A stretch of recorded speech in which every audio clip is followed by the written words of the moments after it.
Kalian akan menjelaskan bagaimana cara untuk mengkontrolnya bagi turis asing maupun luar negeri. Jadi kita sebagai turis asing sebagai warga negara Indonesia pasti kita tahu bagaimana cara mencari kontrakan yang bagus ya. Tapi mungkin banyak yang rumah kontrakan rumah itu maksudnya rumah sementara bagi mahasiswa yang mau berkuliah bagi turis asing untuk berkuliah di luar negeri ya.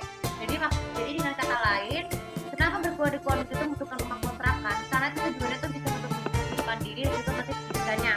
Misalnya di negara Amerika tuh banyak Amerika, Inggris, Jerman, Jepang, Tiongkok, Singapura ya dan masih banyak lagi. Nah, bagaimana memilih kontrakan yang betul? Pertama, di rumah pastikan cari tipe rumah yang bagus di internet ya, supaya kita menentukan rumah apa kontrakan mana yang lebih paling sesuai untuk tinggal ya. Nah, kita menyewa ruang sementara saja sebenarnya juga kepada orang lain ya. Tapi asalkan dengan fasilitas yang bagus, kamar yang bagus, kemudian juga tercukupi ya. Lalu kemudian yang kedua, penukaran uang. Jadi kalau kita mau penukaran uang ya, jadi pastikan uang Malaysia itu cukup untuk kebutuhan hidup ya, kayak misalnya beli barang, karena kita tahu bahwa harga barang di negara Indonesia dan negara luar itu pasti berbeda. Di negara yang berbeda dengan harga yang sama, cukup lumayan ya. Jadi harus perhatikan jumlah yang betul supaya tidak salah membeli barangnya. Kemudian yang ketiga, ketika sampai di bandara ya, pastikan uangnya sudah cukup membeli kontrakan ya. Cari kontrakan yang paling diharapkan sudah di peta ya.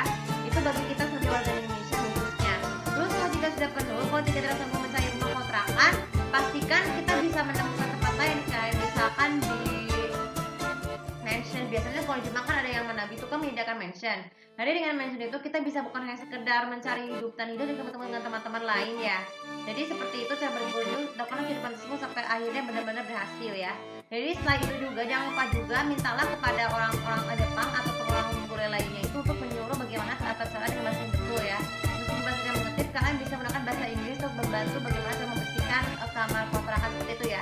Nah, cara kedua bagi turis asing yang mau ke Indonesia misalnya nih. Jadi kalau kita ada teman sahabat kita mau berkuliah di Indonesia, pastikan menyambutnya dengan gembira. Jadi kalian bisa cari rumah tersebut di ini menunjukkan keliling atau kerjanya ajak turis asing untuk berkeliling kota ya, mencari kontrakan yang bagus. Nah, jadi kita melakukan telepon itu dan lupa juga melakukan survei kontrakan turis asing supaya tidak mengganggu orang lain. Nah, kemudian pilih rumah kontrakan ya sampai survei dengan fasilitas menarik kayak tempat tidur, kamar mandi, dapur, pokoknya nyaman untuk kebutuhan turis asing yang berkeluar negeri untuk menginap di sana ya. Setelah itu dengan bahasa Inggris kalian mengajarkan juga mereka bagaimana cara ada di Indonesia supaya orang turis asing itu bisa mengerti betul etika kehidupan orang Indonesia ya. Sampai akhirnya lulus ya seperti itu. Nah, setelah itu pastikan batasan kalau jika kita berbayar kontrakan segera turis asing itu mintalah kepada kita untuk menandakan kontraknya berapa ya supaya bisa beruntung ya. Atau kalau kita sebagai warga Indonesia tinggal di luar negeri juga sama gitu. Begitu juga sebaliknya ya. Dan yang paling penting sekali yang terakhir adalah kalian ajarkan kepada mereka tentang bukan etika tapi juga perilaku yang baik selama kontrakan supaya tidak berisi dengan kekacauan ya. Jadi kalau masih ada